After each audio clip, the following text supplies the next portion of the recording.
राम। सदगुरु सुखराम जी महाराज ने भिन्न हो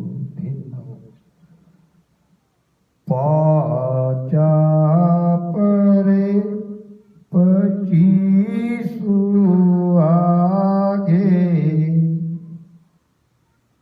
रेण केण सुई न्यारा के सुख राम सुनो बैरागी ओ सत शब्द हमारा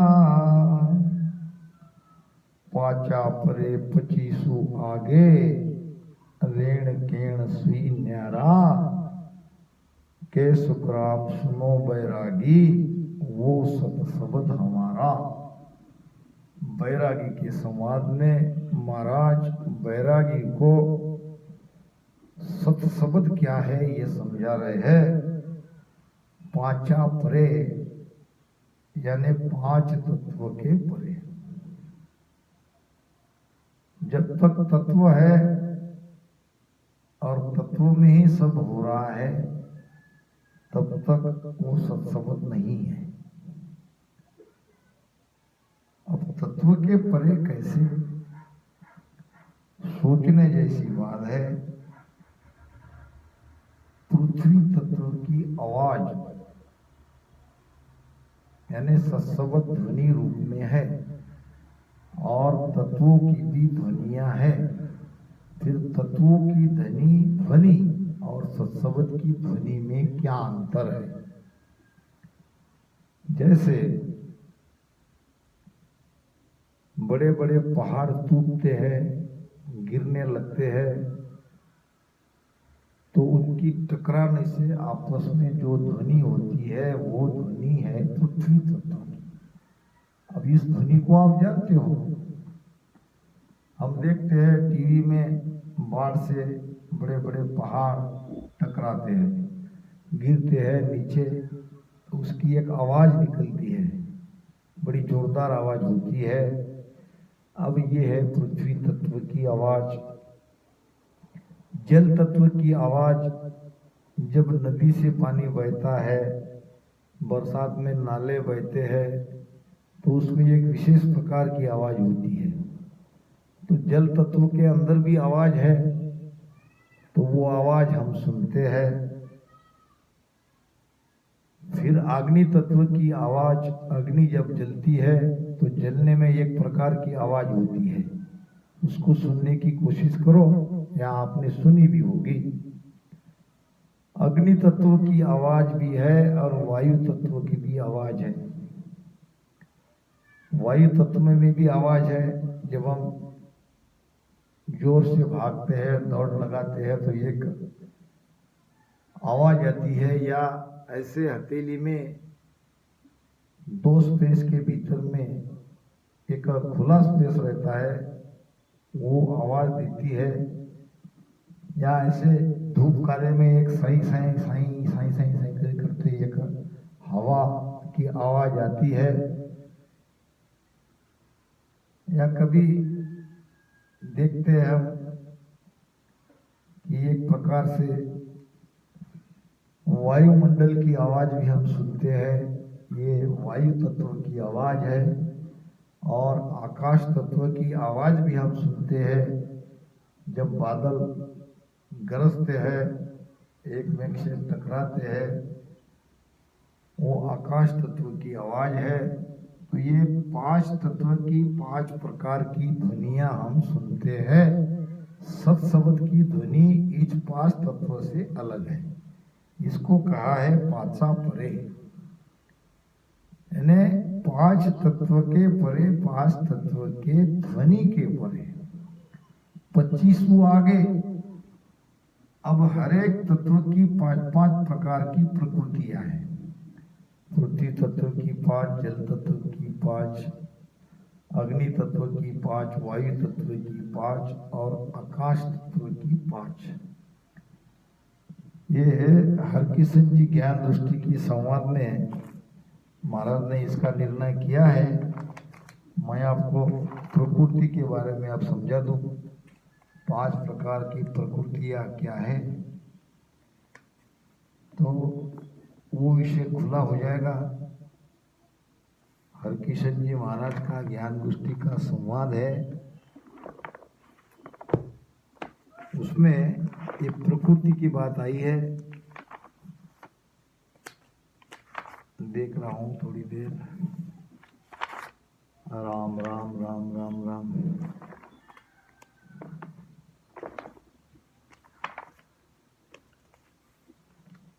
तो आकाश तत्व की 5 महाराज कहते हैं, नाड़ी रोम तुझा सुण होई, मेद अस्त बण्या विद माई, ये परगत पाछू सुण भाई, मई तत्सु उपजे माई। मई तत्व कहते हैं पृथ्वी तत्व को। नाड़ी रोम त्वचा, शरीर के अंदर की नाड़ियां, हमारी रोमावली यानी हमारे शरीर पर के बाल 3.5 करोड़, और हमारी ये त्वचा, मेद यानी चर्बी, मेद, और अस्थियां, हड्डियां, ये पृथ्वी तत्व की 5 प्रकार की प्रकृतियां हैं। ये परगत पाछू सुन भाई, और मई तत्व सु उपजे मई। हे शिष थूक लाल मूत्र वो कहिए, लोही बींद पेशाब रहिए, ये पाछू परगत सुन भाई, तोय तत से उपजे माई। तोय कहते हैं जल तत्व को। हे शिष थूक लाल मूत्र वो कहिए, हमारी थूकी लाल जो मुख से टपकती है, और पेशाब यानी मूत्र, और खून जिसको लोही कहा है, और बिंद यानी वीर्य, ये पांचों परगत सुन भाई, और तोय तत्व से उपजे माई। ये 5 प्रकार की प्रकृतियां जल तत्व की महाराज ने यहाँ बताई है। ध्यान रहे, लिखने वाला लिख भी सकता है, क्योंकि ऐसे विषय कभी कभार आते हैं, बार बार नहीं आते। हे शिष तीर का नींद काम ना जागे, खुदिया अलस देह तन भांगे, ये परगत पाछू सुन भाई, तेज तत्व उपजे माई। तेज तत्व है, अग्नि तत्व को तेज तत्व कहा है। तिरखा नींद कामना जागे, जो हमें प्यास लगती है या इच्छा जागृत होती है, या नींद आती है, या भूख लगती है, या आलस आता है, ये सब अग्नि तत्व की प्रकृतियां है। हम समझ रहे हैं, पाचा परे 25 आगे रेन केन सु न्यारा, हर के सुखराम सुनो वैरागी, ओ सत्सवत हमारा। इसलिए कहना पड़ रहा है कि सत्सवत, किसी को भी हम सत्सवत कह के सत्सवत के महत्व को कम कर दिया। बस थोड़ा सा भजन कर लिया, जाग गया सत्सवत, थोड़ा कुछ वहां पे सुनाई दिया, हम पहुंच गए। ये जो वृत्ति हमारी बनी है, ये हम सही तरह से इस भेद को समझे, सत्सबद को समझे। ये सत्सबद जागरूक होना कितनी ऊंची चीज है, ये समझाने का मेरा प्रयास रहता है। बार बार हमें ये जन्म नहीं मिलता। हम सब ज्ञान को समझ के भजन करेंगे तो कोई कंफ्यूजन नहीं रहेगा, कोई भ्रम नहीं रहेगा। तो हमारा सत्सबद 5 तत्व और 25 प्रकृति से न्यारा है। तो 5 तत्व से कैसे न्यारा, ये मैंने आपको समझा के दिया। अब विषय चल रहा है 5 तत्व की 25 प्रकृतियां से वो कैसे न्यारा है। हे शीस गावन लड़न दौड़ होई, ऊंची हाक ख्याल करे कोई, ये परगत पाछो सुन भाई, वायत तसु उपजे माई। ये शीस गावन लड़न दौड़ बय हुई, गाना, लड़ाई झगड़ा करना और दौड़ना, ऊंची हाक देना और उस पर ख्याल करना, ये 5 प्रकार की प्रकृतियां वायु तत्व की महाराज ने बताई है। हे शीस राग धेक ये डीम्ब कुआवे,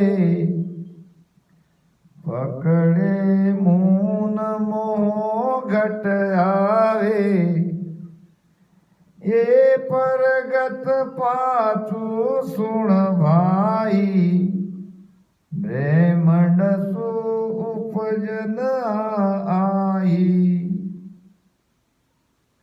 हे शीस राग धेक, राग द्वेष और डिम्बना पाखंड, राग द्वेष पाखंड, मौन पकड़ना और मोह, राग देश पाखंड मौन मोह, ये आकाश तत्व की 5 प्रकृतियां है।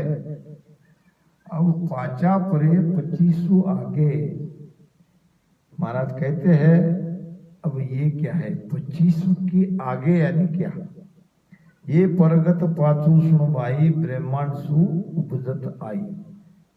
यानी ब्रह्मांड में ये ब्रह्मांड की 5 प्रकार की प्रकृतियां है, 5 प्रकार का स्वभाव है। और हम कहते हैं कि हमारा शब्द 5 तत्व 25 प्रकृति से अलग है। यानी आकाश तत्व के आगे जाना है हमको। तो आकाश तत्व की प्रकृतियां है राग द्वेष पाखंड मौन और मोह। तो राग देश पाखंड मोह से मौन से अगर हम छूट गए होंगे, ये गुणदोष हमारे खत्म हो गए होंगे, तो हमने आकाश तत्व को पार किया। आकाश तत्व के प्रकृति का स्वभाव हमारे बीच में नहीं है, ऐसा समझना चाहिए। केवल शब्द की ध्वनि ऊपर ब्रह्मांड में सुनाई दे रही है, इसलिए हम अमर लोक में पहुंच गए, ये समझना सरासर गलत है। हम अपने स्वयं को फंसा रहे हैं और कोई फंसेगा नहीं, और किसी का आहत नहीं होगा, हमारा ही नुकसान होगा अगर हम इस चीज को, सही ज्ञान को सही तरह से नहीं समझे तो। महाराज कहते हैं, ये परगत पाछू सुन भाई, ब्रह्मांड सु उपजत सुनाई। ये ब्रह्मांड की 5 प्रकृतियां है।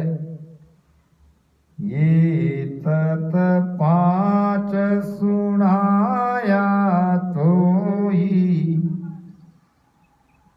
इनकी परगत ही होई, इनको टाट सबे सुन भाई, तीनों चवदे लोक कहाई। सारा निर्णय यहाँ महाराज ने क्लियर किया है। ये तत्पाच सुनायो तोई, और तिनकी या परगत ही हुई। ये 5 तत्व की 25 प्रकृतियां क्या है ये मैंने आपको सुनाया। इनको ठाट सबे सुन भाई। इनका ठाट यानी इनका राज कहाँ तक है? 314 लोक का है। 3 लोक 14 भवन में ये 5 तत्वों की 25 प्रकृतियां का ठाट है। यानी हम 3 लोक 14 भवन में जब तक है तब तक ये प्रकृतियां कम ज्यादा प्रमाण में हमारे अंदर विद्यमान रहेगी।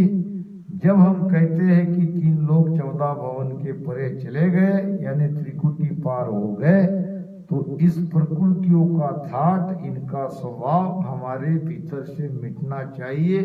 ये मेरा मत है जो महाराज ने यहाँ लिखा है। इसको मैं इस तरह से समझ रहा हूँ और आपको भी समझाने का प्रयास कर रहा हूँ। इसको कहते हैं पाचा परे 25 आगे रेन केनसु न्यारा। अब कई लोग कहते हैं कि भाई रैनी करनी से ही सब ठीक हो जाएगा। तुम भक्ति करते हो, तुम्हारी रैनी अच्छी नहीं, तुम्हारी करनी अच्छी नहीं, पहले रैनी करनी को सुधारो तब मोक्ष में जाएगा, तब सब शब्द मिलेगा। तो सत्शब्द ये तो एक अगम गति है, ये तो निजमन का प्रताप है। रहनी करनी देखी नहीं जाती, केवल निजमन समर्पित कर दिया तो सदगुरु की मेहर हो जाती है। हाँ, ये बात जरूर है, सत्शब्द जागने के बाद उसके साथ सुरती लगने के बाद जैसे जैसे ध्यान निरंतर ऊपर बढ़ता है हमारी रहनी करनी सुधरने लगती है। मगर आप रहनी करनी को ही सुधारने लगोगे, भजन नहीं करोगे और सत्शब्द जागृति नहीं कराओगे तो रहनी करनी से मोक्ष थोड़ी होगा, रहनी कहनी से नियंचक थोड़ी जगेगा। तो महाराज कहते हैं कि मेरा सत्शब्द रहनी करनी से अलग है। अब रहनी करनी आपकी पिछली कैसी भी हो, अगर आप समर्पित हो, अगर आप गुरु महाराज को, सदगुरु सुखराम जी महाराज को पूरी तरह से समर्पित हो गए हो और तन मन धन से समर्पित होकर भेद से बताए, जो बताए भेद से भजन कर रहे हो, प्रेम से कर रहे हो तो मेहर होगी। और मेहर होने के बाद आपकी रहनी भी सुधर जाएगी, आपकी करनी भी सुधर जाएगी। करनी भी अच्छी करोगे और रहनी भी आपकी अच्छी रहेगी। मगर करनी रहनी में लगोगे और जिस भेद से नियंचल जागरूक होता है उस पर ख्याल नहीं दोगे तो तुम्हारी करनी रहनी कोई काम की नहीं।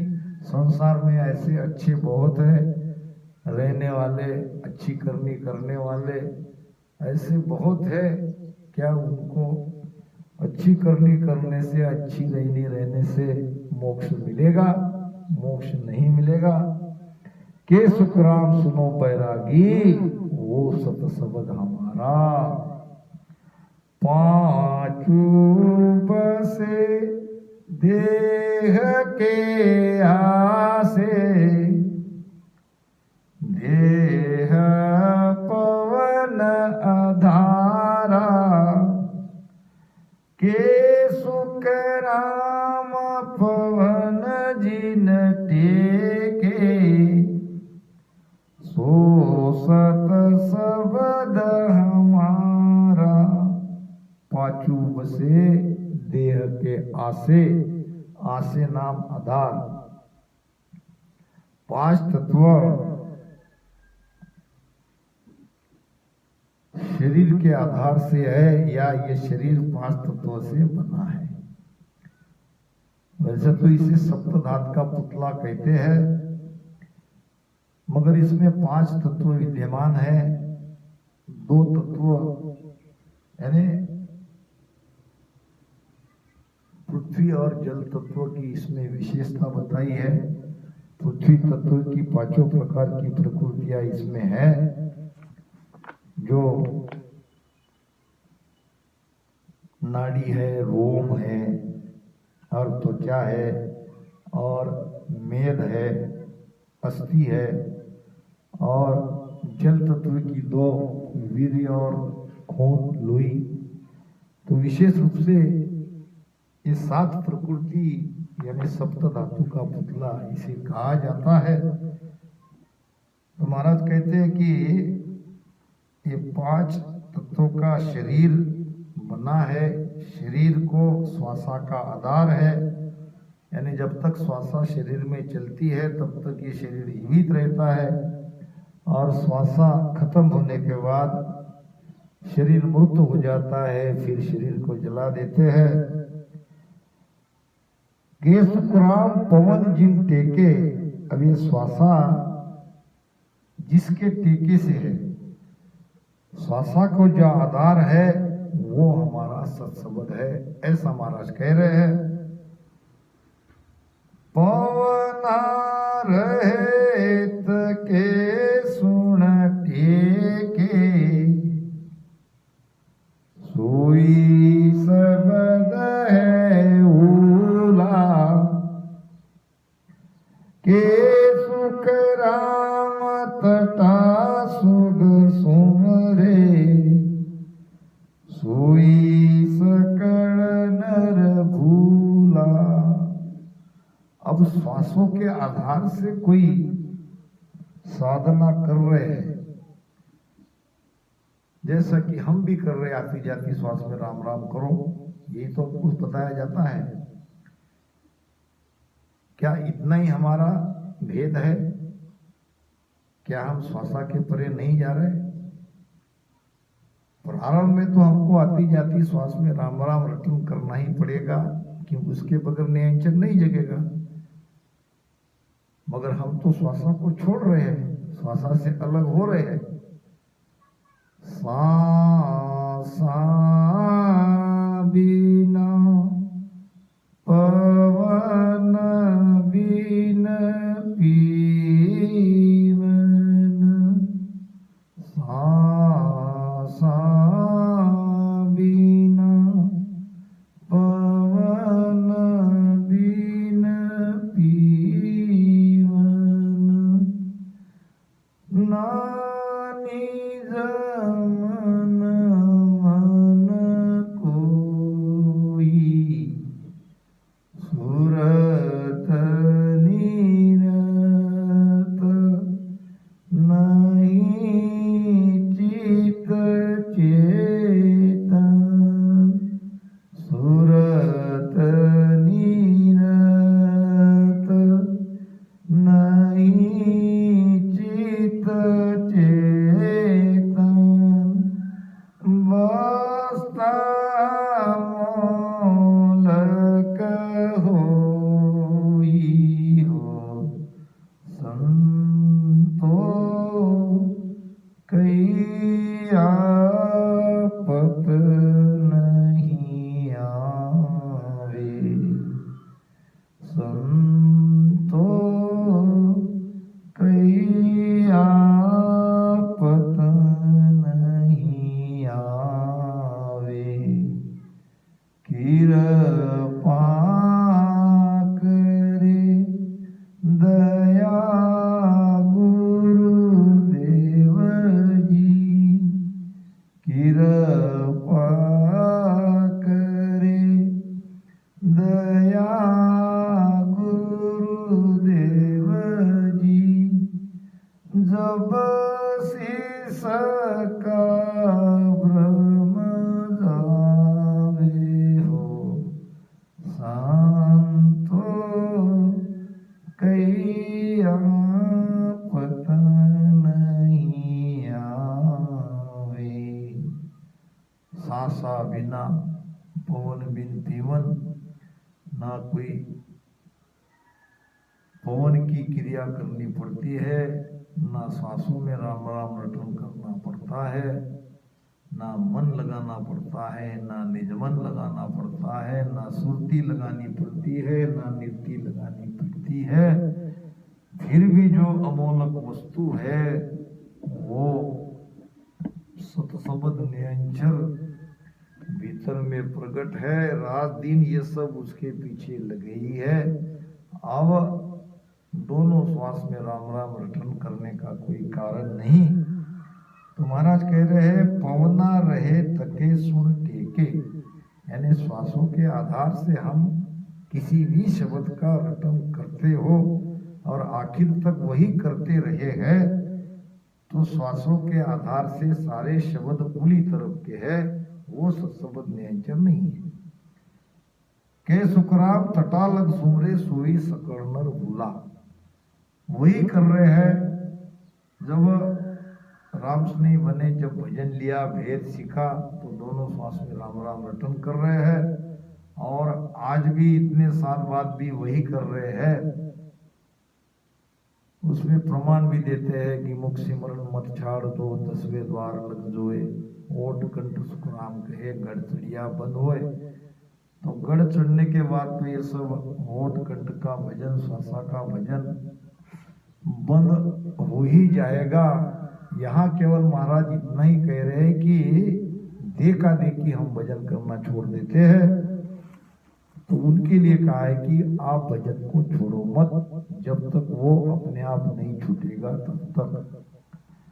जेता शब्द जीव पर आवे,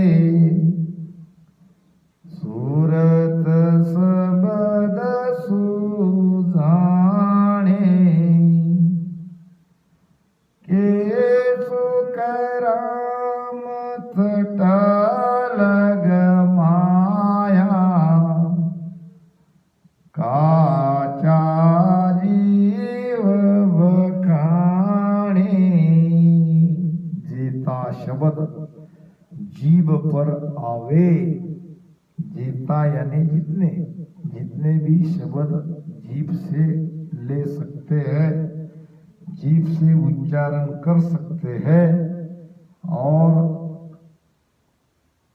सूरत के आधार से उन्हें जानते हैं, सूरत से उस शब्द को समझते हैं, ध्यान से उस समझ को समझते हैं। सूरत यानी ध्यान, सूरत सूरत करते रहेंगे, सूरत कोई अलग नहीं है, हमारा ध्यान ही है, सुरती है। जीभ से रटन करने वाले शब्द पर सूरत लगी है और यही हो रहा है प्रारंभ से अंत तक। तो हम अभी पक्के ध्यानी नहीं बने हैं, अभी हम कच्चे हैं, क्योंकि ये तो माया का शब्द है, ये माया की भक्ति है। के सुकराम तटा लग माया, काचा जीव बखाने। कच्चे जीव इसी प्रकार की भक्ति करेंगे, इसी भक्ति का बखान करेंगे, इसी को सर्वश्रेष्ठ बताएंगे। फिर होना क्या चाहिए? जीव से राम राम रटन नहीं करना, उसमें सूरत नहीं लगाना, लगाना भी है, रटन करना भी है, मगर ये सब किसके लिए? नियंचर जगने के लिए। नियंचर जगने के बाद स्वतः ही नियंचर बराबर आपकी सुरती को लेके जाएगा, आपको केवल भजन करते रहना है। अब जो कुछ होगा सब नियंचर के द्वारा होगा। आप अपने मन से वहां कुछ भी नहीं कर सकते, ये खेल है, ये समझना पड़ेगा।